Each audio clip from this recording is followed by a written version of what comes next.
So good morning one and all. So last class we are discussing about the different types of methods. So one is the direct method, indirect method, and third one is regenerative braking or regenerative method. So direct method is always related to the brake test. Indirect method is to be related to Swinburne test. Third one is the regenerative test or Hopkinson's test. So the operations as well as how to find the efficiency of a motor is to be calculated by using these three methods is to be already discussed. So now, what are the problems are to be related to those three methods? So first one is brake test. So what is the main objective of brake test? So in this, we are always using efficiency of a DC motor by using direct loading method or direct method. So in this, first one, in direct method, in a brake test, the effective load on the branch pulley was 38.1 kgs. The effective diameter of the pulley is 63.5 centimeters and the speed is 12 rps. So revolutions per second.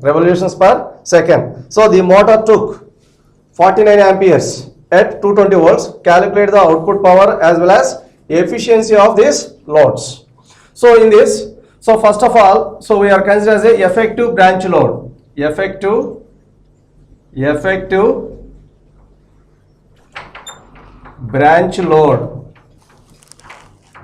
Effective branch load is equal to 38.1 kgs. 38.1 kgs. Okay. So another one is the diameter of the pulley. Diameter of the pulley is equal to 63.5 centimeters. 63.5 centimeters. So input current, motor input current is equal to 49 amperes. 49 amperes. So input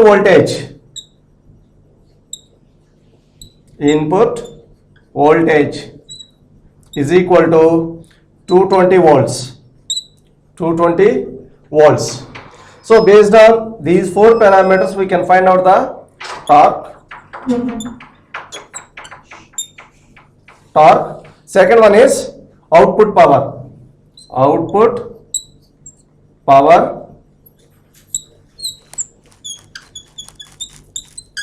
And finally efficiency. So these are the parameters is to be calculated. So first one is effective branch load is equal to 38.1 kgs. Diameter of the pulley is equal to 63.5 centimeters. Input current 49 amperes. Input voltage is equal to 220. Torque is to be calculated parameter as well as output power and efficiency. So based on measurement of these three parameters, so first of all we can find out the force. Force is equal to effective load multiplied with acceleration due to gravity 9.81. So which is equal to, so effective branch load is equal to 38.1 is to multiplied with 9.81. So this is the branch value. So which is equal to. So second one is the torque. So before going to the measurement of a torque, so first of all, so we can measure the radius. Radius of the pulley. Radius of the pulley is equal to, so diameter of the pulley is equal to 63.5 centimeters. So which is to be converted into meters because of these are all in SI units. So which is to be converted into meters. So 63.5 centimeters is to be converted into meters is equal to 0.635 meters.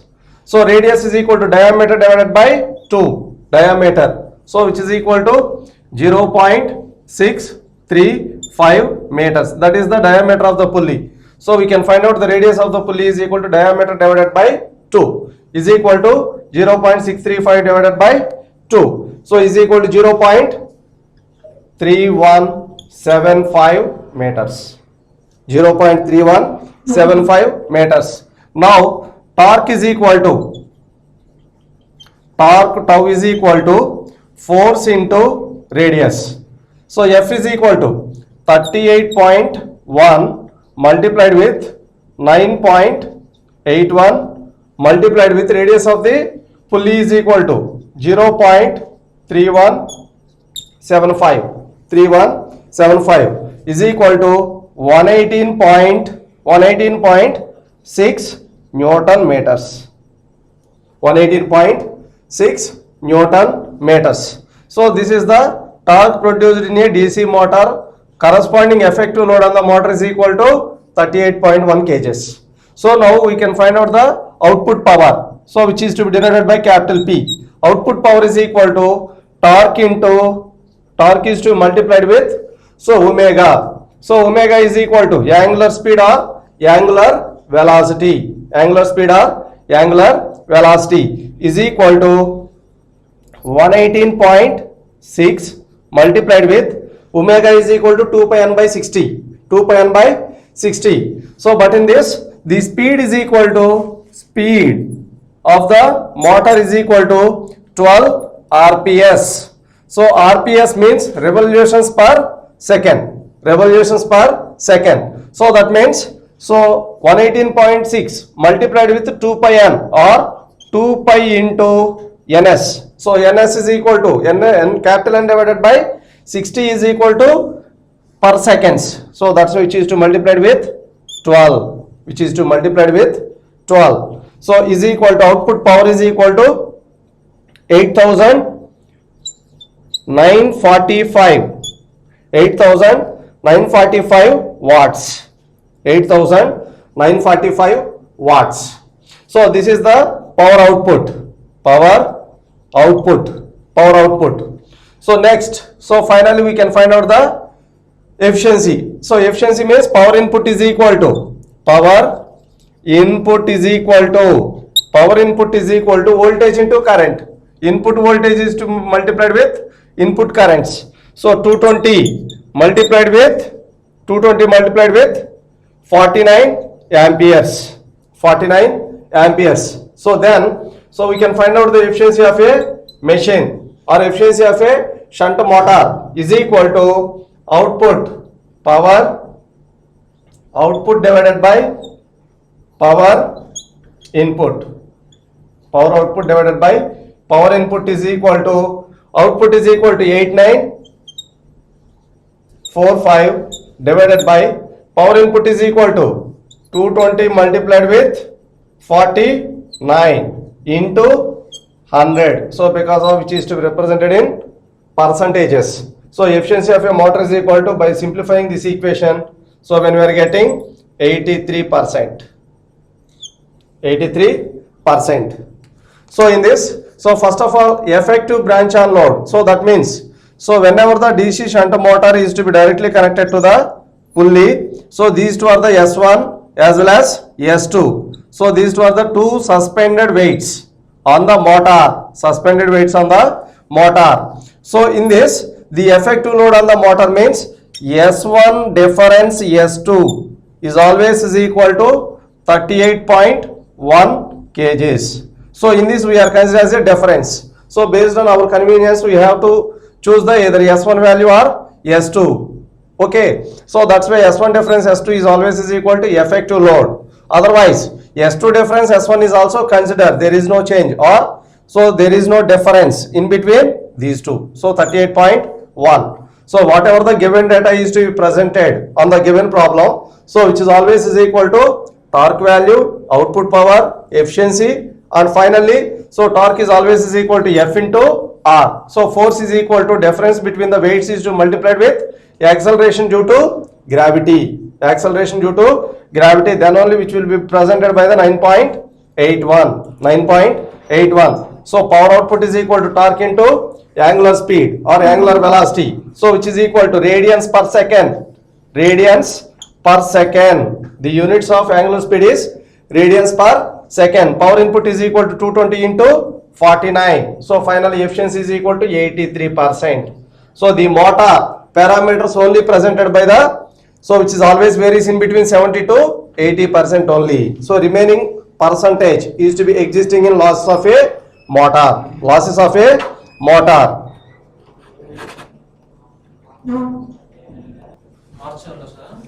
So in a brake test, so on a DC shunt motor, the tension on the two sides of the brakes are 2.9 kgs and 0.17 kgs. So in this also we are representing two types of cages. So first of all, so in a brake test, so we are considered as a shunt motor. So one is the field winding, second one is armature.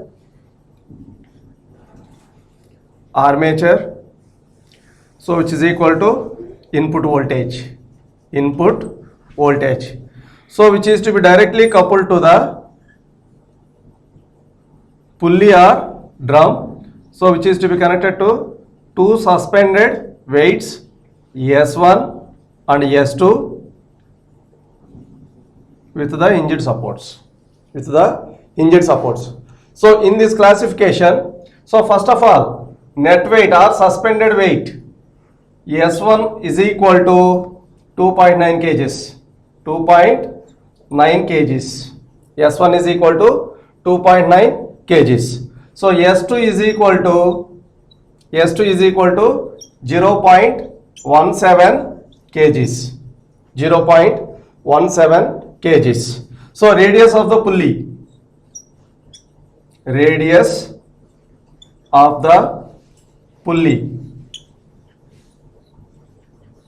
Radius of the pulley is equal to 7 centimeters.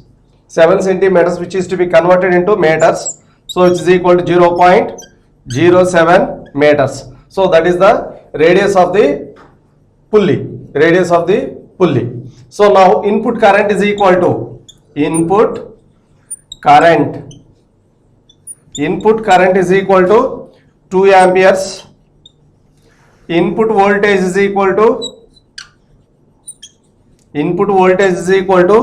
230 volts. So then, so in this also we can find out the efficiency of a motor. So previously effective load is to be given. So that means either S1 or S2. So either S2 is equal to 2.9 or S1 is equal to 0.17. Otherwise, based on our convenience, we have to choose S1 is equal to 2.9 kgs, S2 is equal to 0.17 kgs. So now, so we can find out the force. So force is equal to difference between suspended weights. S1 difference S2 multiplied with acceleration due to gravity 9.81. So which is equal to S1 difference S2 2.9 difference 0.17 into 9.81. So is equal to 2.73 multiplied with 9.81 is equal to 26.78 newtons. So now, so we can find out the torque. So torque is equal to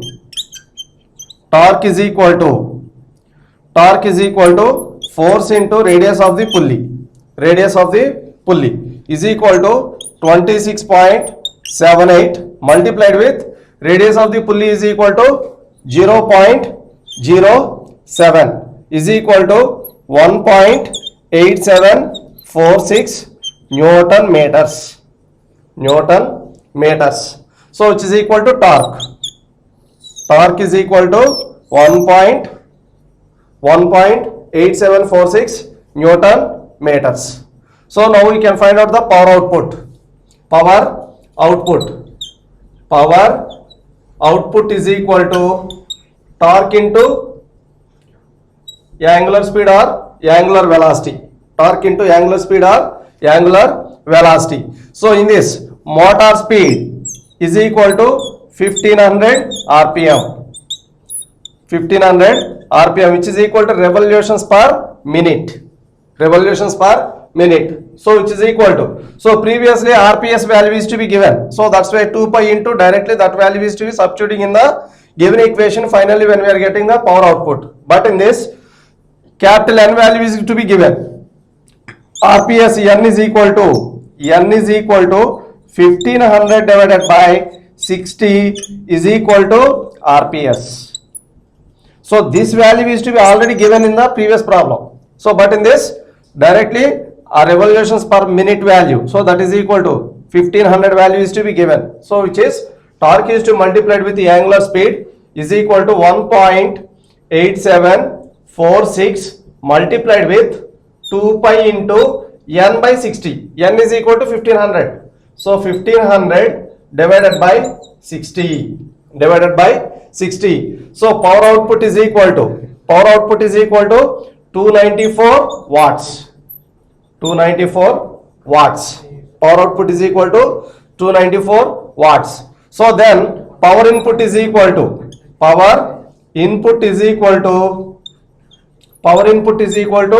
voltage into current. Input voltage into input current. So 230 into 2 is equal to 460 watts. So efficiency is equal to, motor efficiency is equal to power output divided by power input. So power output is equal to 294 divided by 460 into 100 is equal to 63.9%.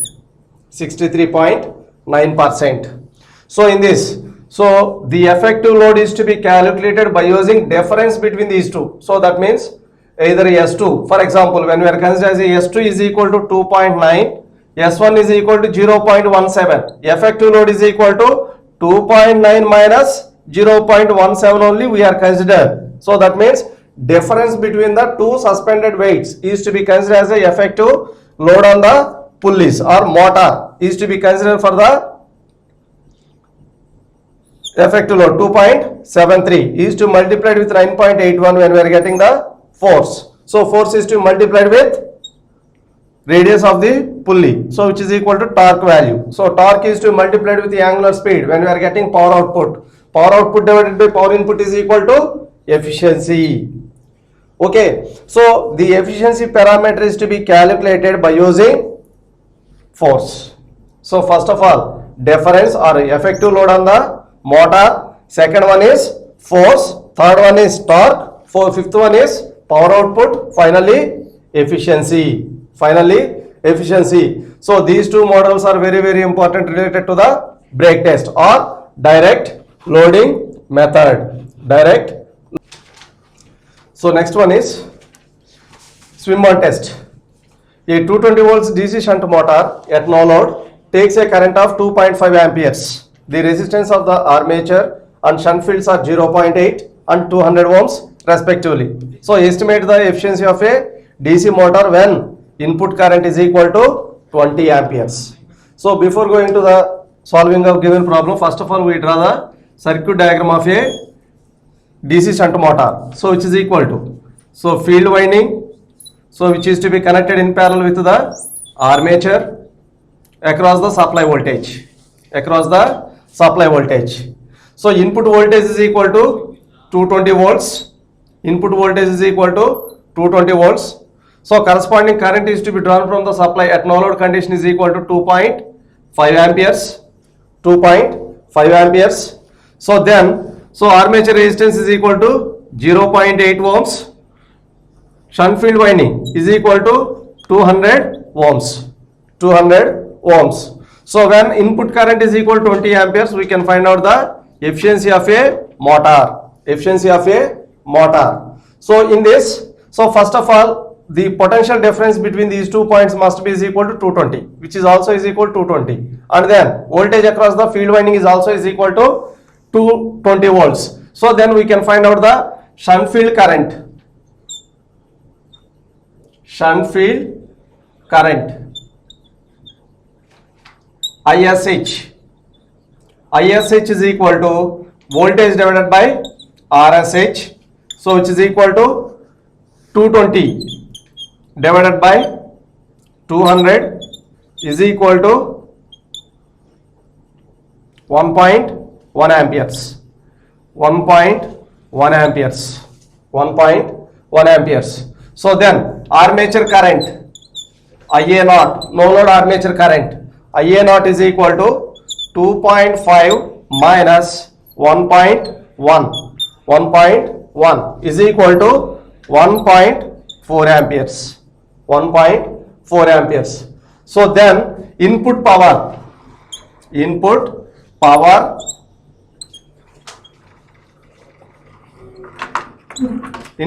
is equal to voltage into current. So which is also is equal to total losses is to be existing of a DC motor is equal to 220 multiplied with 2.5. So is equal to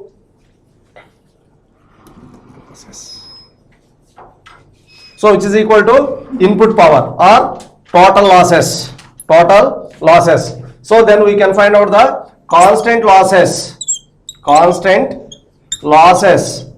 is equal to, which is to be denoted by WC, is equal to V into I naught minus IA naught square into RA. IA naught square into RA. So which is equal to 220 multiplied with 2.5 minus IA naught is equal to 1.4 square multiplied with armature resistance is equal to 0.8. So which is equal to 548.4 watts. 548.4 watts, which is equal to constant losses. These losses are always constant or independent of load. So by conducting Swinburne test, so based on Swinburne test we can find out the constant losses.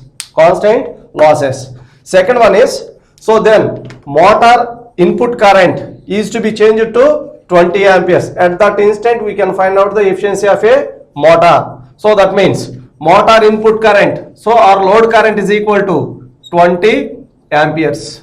So which is equal to 20 amperes. So current drawn from the supply is equal to 20 amperes. Shunt field current is equal to 1.8. So what about the armature current? IA is equal to 20 minus 1.1. 1.1 is equal to 18.9 amperes. 18.9 amperes. Okay. So then the current is to be drawn from the supply is equal to 18.9. Armature current. Total losses is equal to constant losses plus variable losses. So constant losses is equal to 548.4 plus variable loss is equal to armature copper losses. So which is equal to IA square into RA. So 548.4 plus IA square 18.9 square into armature resistance is equal to 0.8. So these are the total losses. So which is equal to WT, total losses. So power input is equal to voltage into current, 220 into 20. So power output is equal to power output